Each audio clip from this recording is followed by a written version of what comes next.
Hello, my Organauts, and welcome into this brand new episode of Off the Rails podcast with me, the offrailgamer.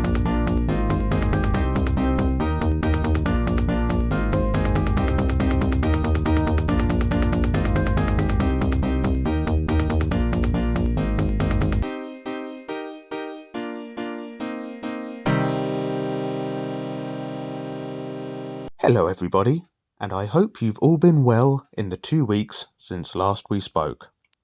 If you were celebrating yesterday, I hope you've recovered from any feasting. With the holiday pretty much behind us now, we can get back to our truly secular programming. I prefer it that way. Now, for anyone who's new around here, you've joined us more than halfway through Series 2 of the show, but don't worry. If you like what you hear, it means there's plenty for you to go back and listen to. And, just to clarify for you, this is a video game podcast that's unique in the fact that it's hosted by someone who's pretty ill-informed when it comes to the hobby. Very quickly then, if you look to the podcast episode description, you'll find links to all my socials, YouTube, Twitch, and TikTok being the main ones. Off the Rails goes out on YouTube, Spotify, Amazon Music, and Castbox, and offrailgamer@gmail.com is the place to write with any comments, questions, and feedback. Keep it clean and don't be mean, and I might read it out next episode in our semi-regular segment, Listeners' Whispers. Now we can get on to the first part of the show, what I've been playing recently. It's the part of the show where I tell you about what I've been playing recently. Pretty smart, huh?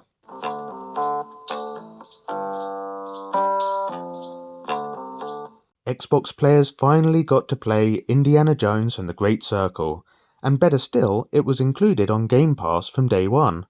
I will say I was a little daunted when I saw it's a Bethesda game, as I personally don't tend to get very far into their titles. I usually love their game settings, I just don't tend to get on with the game mechanics, and I always struggle with games that force a first-person perspective.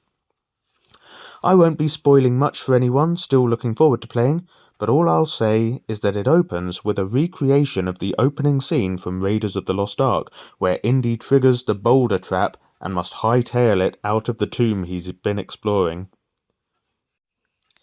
And the scene plays really well. It's a great introduction to the game, and I love that we get to live this iconic moment from one of my childhood favourite movies. I'll also say that it does feel great using your whip to swing between platforms and climb to higher ledges. I hope I'll get into this game because I expect there will be plenty of nice set pieces that will be really exciting to play through. But that's not all I've been playing, as while I was browsing Game Pass, I downloaded Goat Simulator 3, and I had a really good time with this game. You know, I'd only spent about half an hour with the first game previously, but Goat Sim 3 caught a hold of me, and I honestly couldn't put my controller down. You can do some really wacky things, like turning people into humanoid banana monstrosities, or blowing up the world's largest corn and creating the world's largest popcorn. It kept me entertained for a good couple of days, and I loved working out some of the crazy solutions to the quests in the game, except for saving Steve from drowning. That one was too silly. I was playing WWE 2K24 and going through the My Rise storyline on PlayStation, as it was available with my PS Plus subscription. Rather annoyingly though, the game keeps crashing every time I complete one particular fight. I hope it's a bug that gets fixed soon, because I'm fast losing interest in playing this game ever again. Perhaps things will change from January when WWE comes to Netflix, but I don't really know many people on the roster today, so I'm much happier playing some of the older games anyway. But enough ragging on this game. I've been playing other things too. On YouTube, I had a little look at a new game I'd picked up in Darklight Conflict on the PS1. It's an interesting game that I would liken to Starwing, I suppose. It's also a bit like air combat in space, putting you in the cockpit of a spacecraft and having you fly missions. It's not quite No Man's Sky, but then again it did release decades earlier, so we can't expect too much from it. Needless to say, it was alright for a first look at it, And of course, you can go and watch that video anytime you feel like it. Next on YouTube, I finally did it! I played We Wish You a Merry Christmas on the Nintendo Wii. It's really a collection of minigames in which you must match Christmas decorations to clear them from a grid. It's a bit like Bejeweled. There's also a game where you fly Santa's sleigh, collecting presents falling from the sky and delivering them to the houses below. Oh, and there's a virtual advent calendar you can open as well. And off-channel again, I played something not at all seasonal. In fact, it's one that would work a lot better during Season of Scare, and I am planning on playing it one year. Not that it's the scariest game going, but Dante's Inferno definitely fits the theme and the aesthetic. You play as Dante, the medieval Italian poet who wrote the Divine Comedy. In the game, Dante returns from the Crusades to find his beloved's life has been taken and her soul snatched away. Dante descends into the depths of hell and battles through the 9 circles described in the first book of the Divine Comedy, being, well, Inferno, of course. But you'd probably guess that from the title of the game at least. Now, I say I played Dante's Inferno, I have started playing, and at the time of writing have only actually made the river crossing on Charon. Charon? You know who I mean. I did play through on the Sony PSP many years ago, but this time I'm playing on Xbox, which is a bit more fleshed out. I'm having fun wielding Death's scythe and taking the fight to Hell's demons anyway. In fact, I think I played over Christmas on the PSP, so it's one of those games that, perhaps wrongly, holds a seasonal association for me. Anyway, I've spent a bit longer on this segment than I intended to, so I guess we should move on.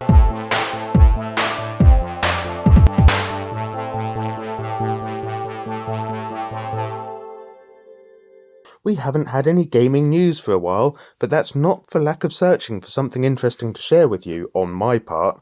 I previously complained at the lack of interesting stories around video games, but Organauts, I think I finally found something worth reading. Game Rant published an article titled Rumour: Xbox could be working on a new cross-platform feature. Now I hear you, there's a very concerning word in that headline, being rumour, of course. I do then have to wonder if there will be anything evidential to pin this bold claim on within the body of the following exposé, or if this will consist purely of musings and speculation. Well, let's read on, shall we? I have, of course, linked this in the podcast episode description, but I will do what I can to summarise the text for you. In short, the decision may be motivated by the fact that the PS5 is outselling the Xbox Series XS on a 3-to-1 ratio, so Microsoft may be looking to improve accessibility for their games with a cross-platform Xbox guide menu, consisting of new APIs which allow communication between 2 different applications, and new user interface features. Okay, so this probably sounds about as interesting to you as it does to me. Yawn. Especially as the article goes on to say that the platforms that will be included haven't yet been revealed, but the effect would be in the delivery of a consistent experience across platforms.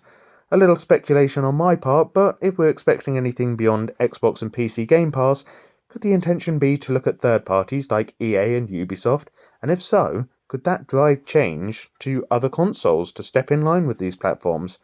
The article does mention Battle.net, so maybe this is along the lines of what may be being planned. It seems a potential nothing story at the moment, an exciting headline, but little content to get me drooling, if I'm being entirely honest. Staying with Game Rant for a minute though, there is a story that is a bit more interesting. Retro Mod Works have developed what they call the PS Playable. It's effectively a docking station for the Sony PSP, or PlayStation Portable, that will allow HDMI output from the handheld to your TV, and also allows you to connect a Bluetooth controller to play with. The article talks about how this could give a new lease of life to your PSP game library. But what I'm personally more interested to know is whether this output will be compatible with capture cards, allowing us to finally make video content and even stream with the PSP. That's not made clear here, nor on the Retro Mod Works website. It's also important to note that the PS Placeable is currently sold out, so it could be some time before you could expect delivery, if you were thinking of signing up to the mailing list to be informed when they're accepting new orders, that is. But what do you think about this? Would you be interested in getting your hands on a PS Placeable, or did you never really care about the PSP to begin with? Or have you long since gotten rid of your PSP collection, making this useless to you? I'd love to hear your thoughts, and you can share them to offrailgamer@gmail.com. Remember, if you keep your message clean and refrain from being mean, I just might read it out in the next Listener's Whispers.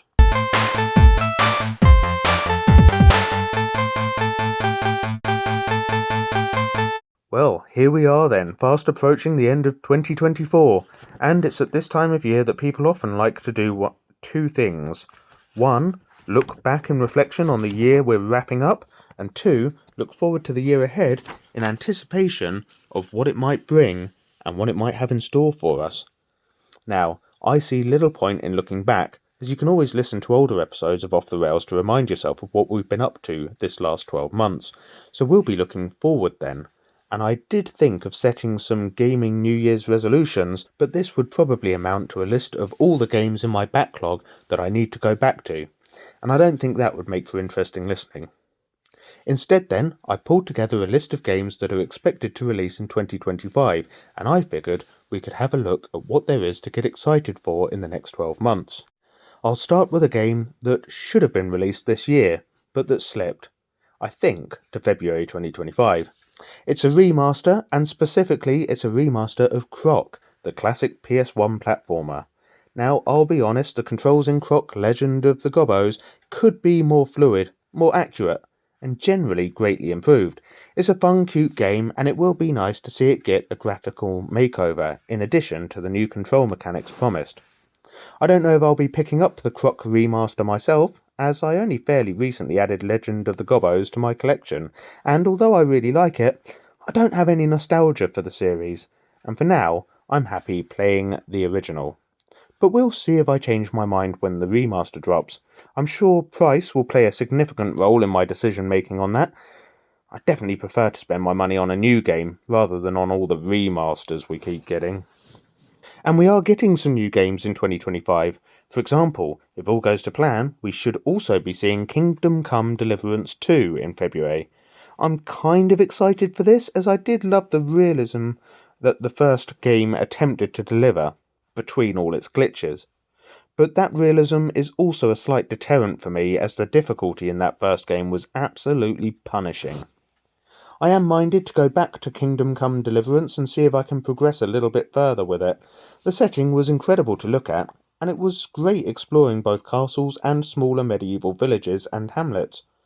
I will be keeping an eye on what people say about the new game to help me decide if I'll be picking up a copy. For anyone who's unfamiliar, Kingdom Come Deliverance saw you take on the role of Henry, a medieval son of a blacksmith in the Czech Republic. Avoiding too many spoilers, because I never got too far into it myself, your hometown gets caught up in the war, and you just about escape with your life, losing some of the people who were most dear to you. Your job is to try and survive, but that's a lot easier said than done, because this being the Middle Ages, pretty much anything can end you. I understand that KCD2 continues Henry's story, picking up where the first game left off. I think it may be imperative, therefore, that one completes the first game before jumping into the second. I don't know if that is the case. I'm just making an ass of you and me. Assassin's Creed Shadows is set to drop in 2025, and will put players into a medieval feudal Japan setting.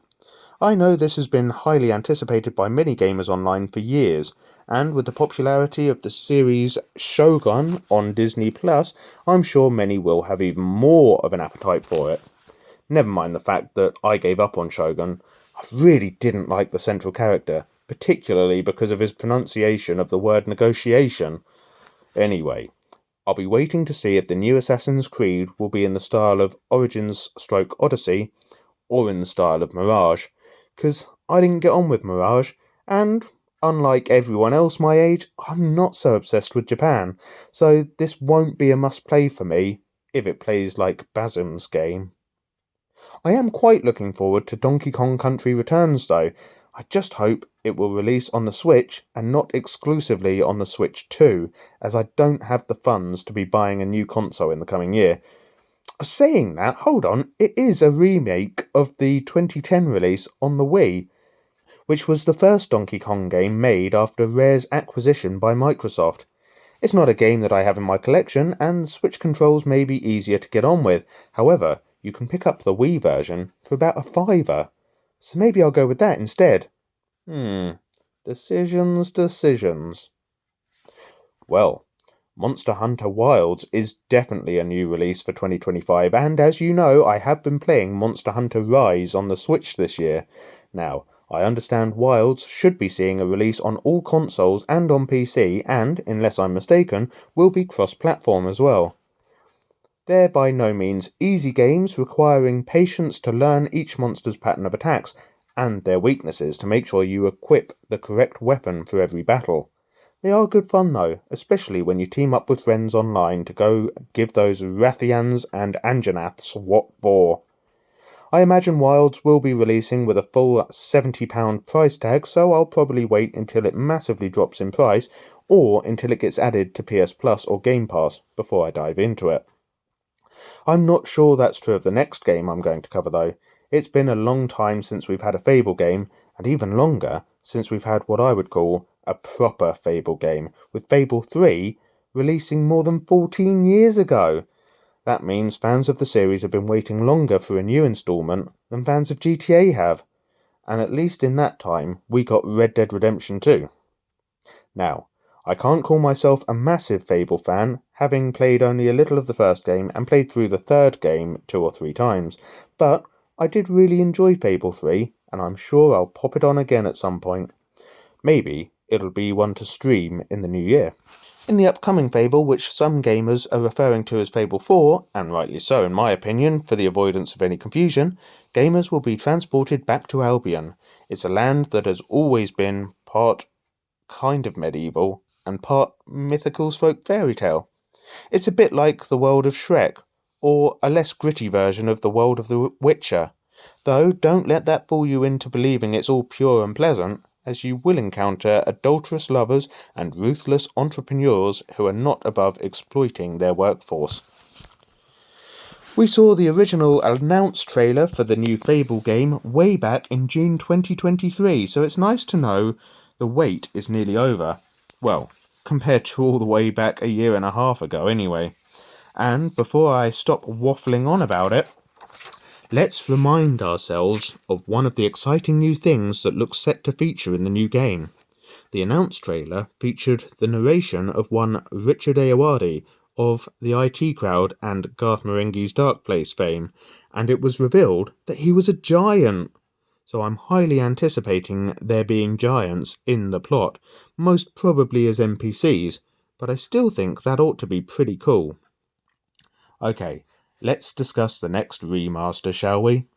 1 year to the day since the remaster of the original trilogy, we'll be seeing Lara Croft again on Valentine's Day 2025. I don't know what that says about the developer's opinion of gamers. Like, we don't have anything better to do on the most romantic day of the year? Okay, so in my case they might be right, but did they really have to call me out like that? Its current working title is Tomb Raider 4, 5, 6 Remaster. See, that worked for the original trilogy because they were only ever called Tomb Raider 2 and Tomb Raider 3. But then we got Chronicles, The Last Revelation, and I think Angel of Darkness was the next on the PS2. And a quick Google search took me to the Wikipedia page confirming that these are the titles that will be included.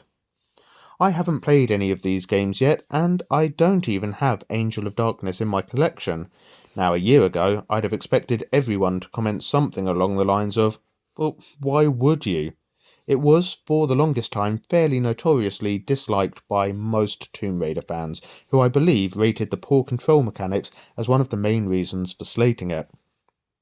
But here's a little plug for a streamer called Supernerd Simon on TikTok. Do seriously check his channel out, linked in the podcast episode description, as he streams almost every day of the year and he's a really nice chap too. I rather jokingly persuaded him to play Angel of Darkness on stream, and to almost the entire community's surprise, he gained a number of new followers who explained they loved the game growing up.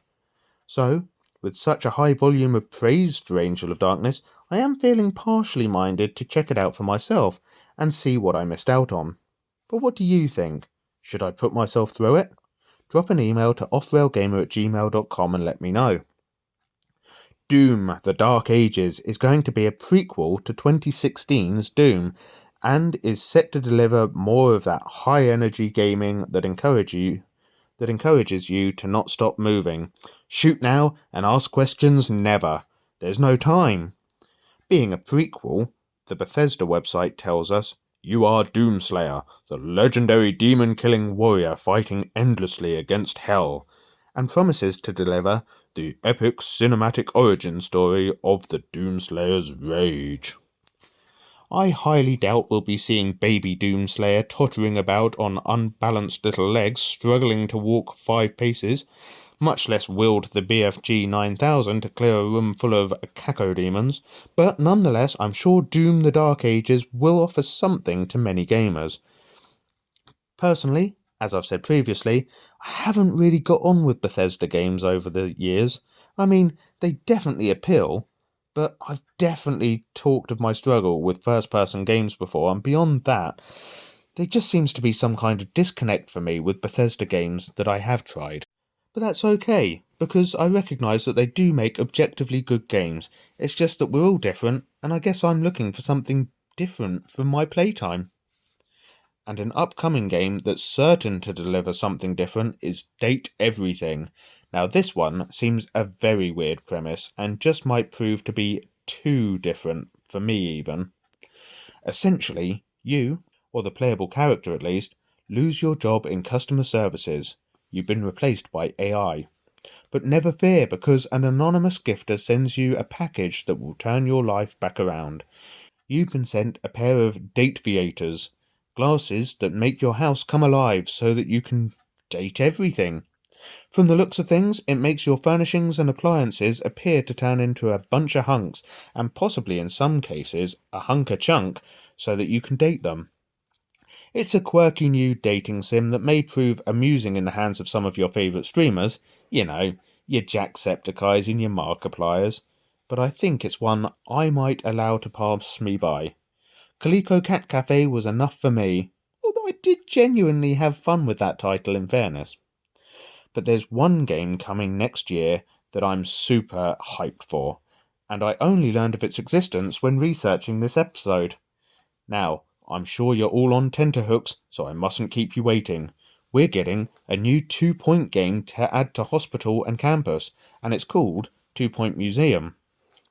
There's so much I imagine they could do with the 2-point games, perhaps a 2-point department store, or 2-point parks and nature reserves. But when I saw we're getting 2-Point Museum, I instantly thought, yes, that'll work so well. I was excited to see the release of 2-Point Hospital years ago. Having loved playing Bullfrog's Theme Hospital as a kid, I knew it was a formula that made for a fun experience and a great laugh. Then, when Campus dropped, I knew the team were able to deliver, and boy did they. I love 2-Point Campus and really need to jump back into it to try and pick up the Platinum Trophy at some point. But what's in store for us with 2-Point Museum? Well, I've not found too much as yet, but I imagine we'll be able to curate different exhibits, like natural history and dinosaurs and ancient civilizations. I imagine something akin to Egyptology, or whatever might be the equivalent in the 2-Point universe. Of course, there will no doubt be requirements to decorate our museums lavishly and to provide facilities for visitors, such as toilets and cafes.